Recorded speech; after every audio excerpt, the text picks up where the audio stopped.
Did something happen? The phone finally connected, and I quickly told my husband. It seems someone broke into the room. Everything is a mess. Your room looks fine, but something might be missing. I'm calling the police right now. Wait a moment, my husband said, hesitating before telling me something I didn't expect. I had let my mother stay in the room during our trip. What does that mean? I wondered. My name is Lauren. I'm 32 years old, and I work at a company. I've been working hard since I graduated from university, and I got married just a year ago. My husband is Tyler. He works at a company we partner with. I first met Tyler when I went to a meeting at his company as the new project leader. I was nervous, but he greeted me with a warm smile. Nice to meet you. I'm Tyler. I'm looking forward to working with you, he said. Over time, after a few meetings, we got to know each other better. One day after meeting, Tyler asked me, Lauren, do you have some time now? Would you like to have tea at a cafe? I know. That sounds nice. I'd love to go, I replied. At the cafe, we talked, and I was drawn to his kindness and sense of humor. I felt comfortable opening up to him. Lauren, Tyler said after a while, I've been wanting to get to know you better. How about having dinner together this weekend? When he said that, I felt surprised and happy. Yes, I'd love to, I replied. After that, we went on more dates. Tyler was always kind and listened to me carefully. About 8 months later, after a dinner date, Tyler suddenly confessed his feelings. Lauren, to be honest, I've always been thinking about you. Will you go out with me? I love you. My heart swelled with happiness, and I responded, I love you too, Tyler. I look forward to our future together. From that moment, our romantic relationship officially began. As we continued dating, Tyler proposed a few times, saying, Lauren, let's live together. Let's get married. At first, I wasn't sure. It felt a bit fast. But Tyler's deep love and his wish to build a life together made me feel confident. One day, I finally said, Tyler, I also want to build a future with you. Let's get married. Tyler was overjoyed, and that's when our new life together began. After living alone for so long, sharing meals, watching TV, and having conversations at home with him brought me so much happiness.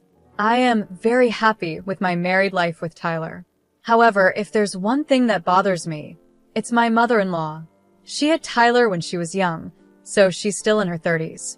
Tyler was raised by his single mother, and they are very close. They often go shopping together because she invites him, and maybe because of this, she finds it hard to let go of Tyler. She often gets involved in our marriage. For example, when we were picking a dining table for our new apartment, she came along and said, Lauren, how about this table? I think it's wonderful. I hesitated and replied, yes, but it might be a bit too big. She insisted, no, having a large table will make family meals more comfortable, right, Tyler? Then she turned to him for agreement. Tyler said, yeah, maybe a bigger one would be better. With that, my mother-in-law decided. Then it's settled. Also, for some reason, she had a spare key to our house. She often came over without telling us. One day, I came home and she was making clam chowder in the kitchen. Lauren, welcome home. I'm making clam chowder today, she said with a smile. I tried to politely say, Mom, it's a bit troublesome when you come over without telling us first. She smiled back and said, don't be so formal. We're family, and it's no problem for me to visit anytime, right? On top of that, she often asked me to cook for her. Lauren, next weekend, please come to my house with Tyler and cook the meal. I hesitated and said, but you're such a good cook. Why do I need to do it? It's not about that. It's good for young people to work hard. Tyler is looking forward to it. Tyler, looking a little nervous, added, yes, Lauren, your cooking is always delicious. I'm looking forward to it. Her interference kept growing, and it started to stress me out. She wasn't just interfering. She often seemed upset with me and would say things that hurt. For example, when we were celebrating Tyler's birthday at our house recently, she showed up without telling us. Happy birthday, she said when she arrived. Oh, Mom, Tyler said. She noticed me and said, oh, Lauren's here too. Did you have the day off today? Yes, I answered. I took the day off to celebrate Tyler's birthday. She frowned and said, That's a mistake. Tyler and I were planning to celebrate his birthday just by ourselves. Your presence ruins our plans. I wish you had understood that better. I tried to stay calm and replied, but I am Tyler's wife now. She shot back. So, what if you're his wife? Do you think you're more important than his mother? Your marriage is just a piece of paper. Don't get ahead of yourself. I'm his mother, and I brought him into this world. She always seemed to put her relationship with Tyler above mine. She didn't like me much because she loved her son so much. Because of that, she was often cold toward me. I told myself to stay calm and not feel jealous. After all, she raised Tyler alone, which is something to respect. But then something happened that I couldn't ignore. It was last week in the living room. There was an old watch that my grandfather gave me before he passed away. When he got sick and had to close his watch store, he gave me his oldest watch. This antique watch is worth over $40,000, and in his will, my grandfather said I should only sell it if I ever faced financial trouble. After he passed away, this watch became a very special heirloom to me.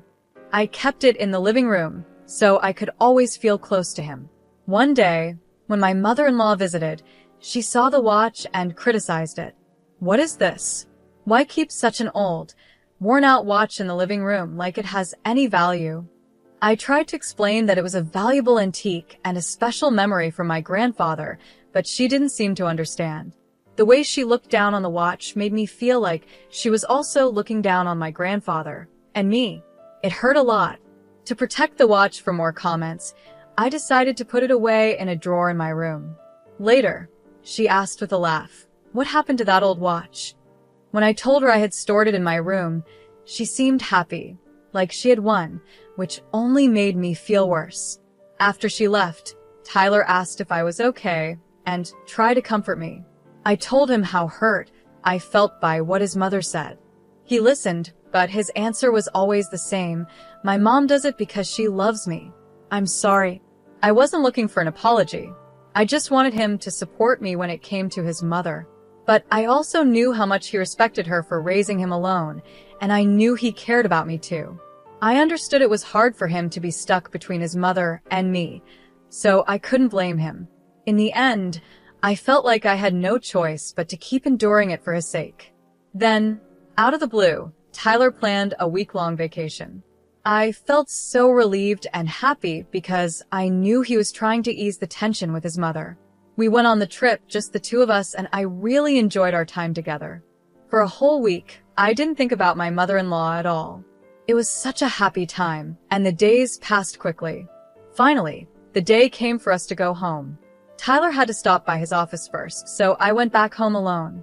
As I walked back, thinking about the happy memories from our trip, I unlocked the door to our home. It was our familiar apartment, but as soon as I stepped into the living room, something felt wrong. I couldn't quite figure out what it was at first. I looked around, feeling uneasy. Wait a minute. I remembered that I had closed the windows and curtains tightly before we left, but now I noticed that the curtains were slightly open and the window lock was undone.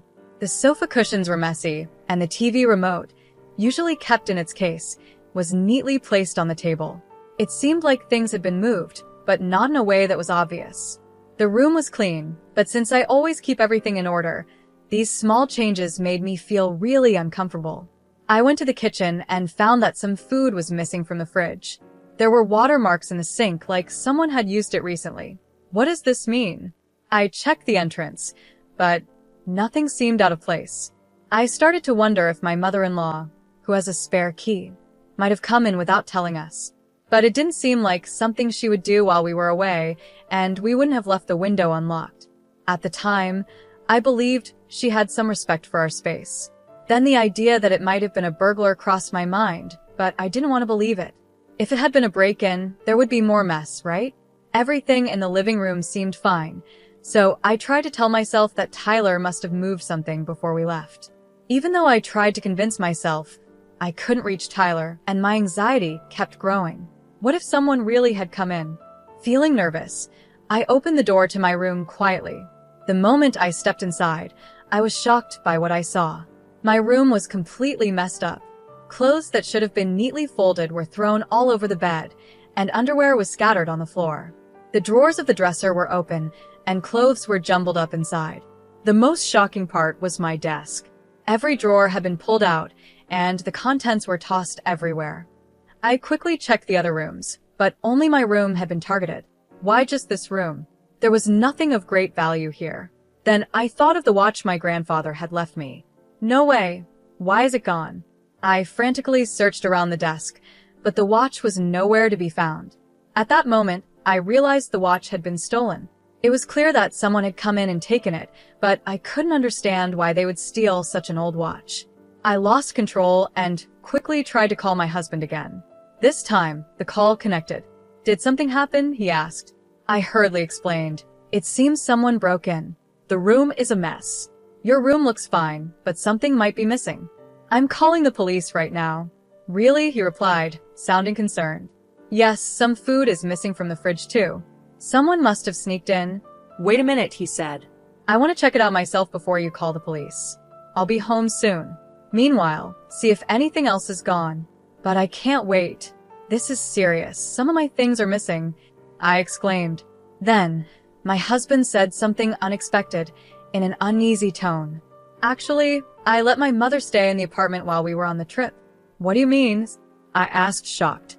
Our apartment is close to the station, and it's convenient for her to go downtown. She asked me if she could stay here to keep it safe. Wait, why would you make such an important decision on your own? I wasn't informed at all. I was furious. Knowing that I don't get along well with his mother, I felt hurt that he hadn't considered my feelings. But instead of addressing my anger, he just tried to calm me down. There's no need to be so upset, he said. It's always been like this. My mother comes and goes as she likes. Just deal with it like before. That's not funny. I can't just endure this. My mother-in-law trashed the room. It's outrageous to just accept it. Suddenly, I heard a voice behind me. Lauren, why are you so upset? It was my mother-in-law. Mom, are you talking to Tyler right now? I asked, still angry. Why are you speaking to my son like that? She asked sharply. I'm upset because he let you stay in our home without telling me, I replied. It's not right. How dare you? She snapped. Blaming Tyler is like saying you hate that I'm here. Honestly, I don't want you coming and going from our house whenever you feel like it, I said, unable to hold back. You're such a coward, Lauren, she said angrily. Don't talk like that. You just blame me and get mad at Tyler for no reason, acting like the victim. But it's all in your head. It was clear that I had really been affected. My room had been ransacked, and I knew my mother-in-law had been the one in there. I didn't understand why I was being blamed. What surprised me even more was that Tyler defended her in this situation. After a while, Tyler came home, clearly upset, and sided with his mother, blaming me for overreacting. I can't believe this, Lauren, he said. This is unacceptable. I couldn't stand it anymore. I took both Tyler and his mother into my room to show them the mess. Tyler couldn't hide his shock when he saw the state of the room. But my mother-in-law didn't seem surprised at all, almost like she already knew what had happened. It became obvious she was the one responsible. Mom, be honest. Did you do this? Tyler asked. Even if the room was messy, you're exaggerating. It's not that bad, she said dismissively. I just forgot to clean up. That's all, my mother-in-law said casually. If I clean it now, there won't be a problem, right? I was going to do it later anyway. You're being too sensitive. She admitted she was the one who made the mess but showed no regret at all. Tyler stood there, looking uncomfortable, not saying anything. Then she started defending herself. I borrowed Lauren's clothes because I left mine at home. We're not that different in size, so I thought it would be okay. We're family, so getting upset over this seems unreasonable, don't you think? To my surprise, Tyler began to agree with her. I think so. You can't blame everything on my mom just because a few things are missing. Borrowing things in a family is normal, and it's strange not to forgive a little mess. I had been hoping for an apology from both of them. Instead, it was the opposite. Tyler even asked me to apologize to his mother for my rude words and attitude, even though it was clear she had messed up my room. Seeing him support her so strongly made my feelings for him fade. I started feeling empty inside. I had always believed Tyler cared for me just as much as he did for his mother, but the truth was different. To avoid any criticism toward himself, he eagerly blamed me and clearly took her side. I felt neglected and heartbroken, and in that moment, I decided to stand up for myself. I couldn't keep holding back for Tyler's sake anymore. Before Tyler returned, I had already prepared my next move. I turned to my mother-in-law and asked directly, "Where did you take my watch?" She looked nervous but answered, "I don't know anything about a watch. Why would I care about that old thing?" But her reaction gave her away. I was sure she had taken it. No matter what Tyler said, I wasn't going to forgive her. I pressed her again. "You admit you made a mess in this room, right? There are things missing, and you must know where they are." Tyler jumped in to defend her. "Hey, stop accusing my mom.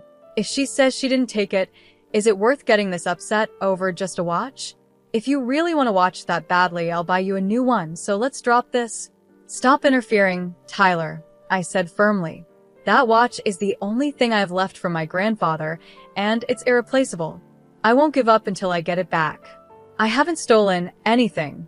You're being too noisy," my mother-in-law said defensively. "It's fine to be noisy if you didn't steal it," I replied. "Then we have to consider that someone else broke in, and if that's the case, I need to call the police immediately. They can investigate, take fingerprints, and help us find the thief quickly." I grabbed my phone and started walking out of the room. At that moment, my mother-in-law rushed to stop me. "Wait, please wait. There's no need to call the police. To be honest, I did borrow it, but I'll return it in a week, okay? Just a moment ago, you said you knew nothing about it," I said. "And please don't use the word borrowed. Taking something without permission is stealing. You've just admitted to stealing it. Where is the watch? It's very important to me, and I need it back now. I can't wait a week." She started sweating, looking more and more nervous. "It's impossible," she said. "Why is that?" I asked, feeling a sense of dread. "Because I already sold it to a pawn shop." What? "Really? You sold it?" "Yes, it sold for $40,000. Can you believe it?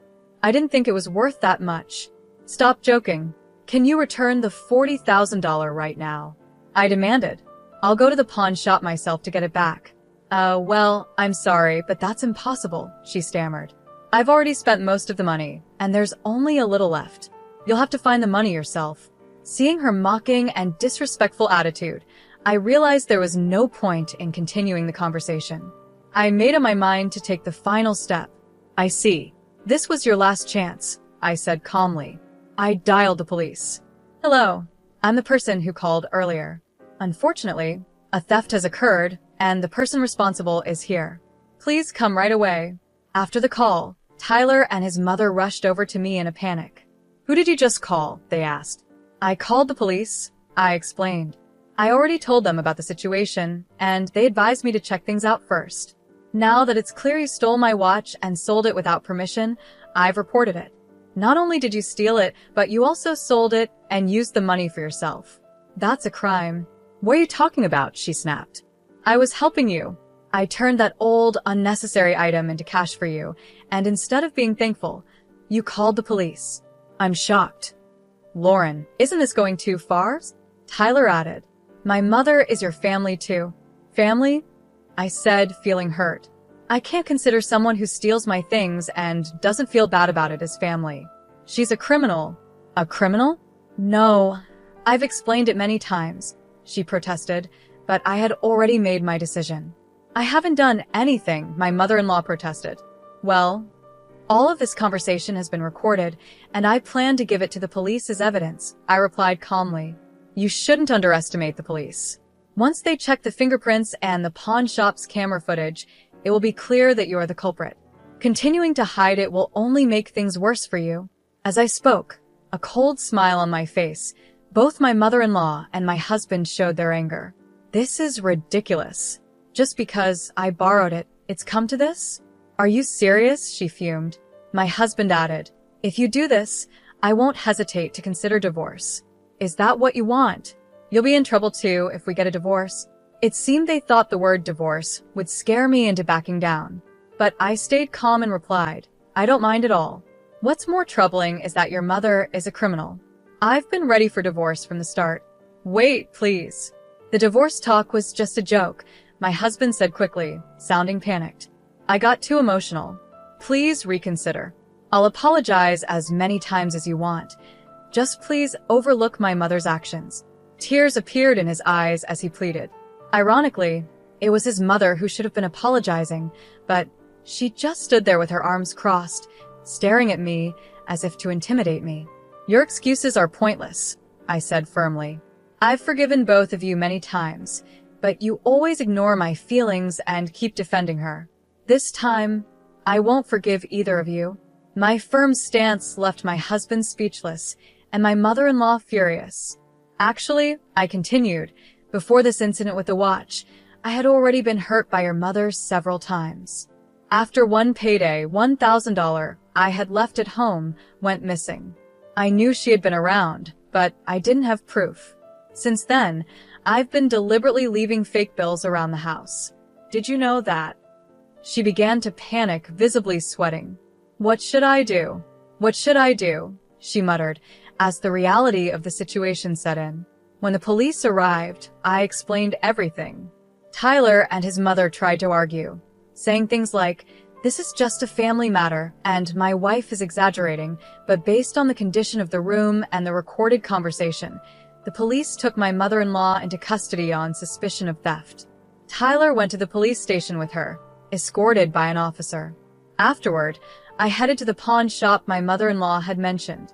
At the shop, there was clear evidence that she had sold the watch. The surveillance footage confirmed it.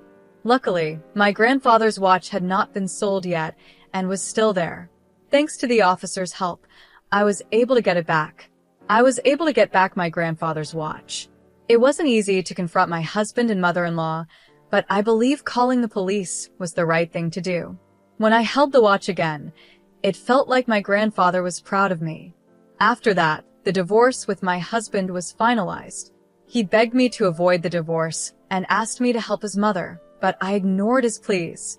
I sometimes see him at work, but I don't talk to him, and my supervisor, who understands the situation, handles things professionally. Communication with him was done strictly through lawyers, and in the end, my husband accepted the divorce. The police gathered more evidence, including the pawn shop clerk's testimony, which confirmed my mother-in-law's guilt. She is now serving a 4-year prison sentence. At first, her actions were just to bother me, but when she found out the watch was worth a lot of money, she got greedy and spent it all. Because of that, she lost her part-time job and will have a hard time finding work after she gets out of prison. What started as minor harassment turned into a serious crime that ruined her life. The foolishness of her actions is shocking. Since she had no savings, the $40,000 to repay the pawn shop fell on my ex-husband. He's now working hard to pay for his mother's living expenses, and everyone at his workplace knows about our divorce and what his mother did. This has made his life difficult and uncomfortable. Meanwhile, I am finally free from the stress caused by my ex-husband and his mother. I'm thoroughly enjoying my independence. While my marriage didn't turn out as I had hoped, being able to protect the valuable watch from my beloved grandfather is a big comfort to me. Right now, I'm focusing more on myself than on romantic relationships, and I'm excited to enjoy my single life. I'm also looking for new hobbies and interests. A new chapter in my life is starting, and after everything I've been through, I'm dedicated to taking care of myself and living life fully. I plan to fill my days with hope and happiness and live a positive, active life.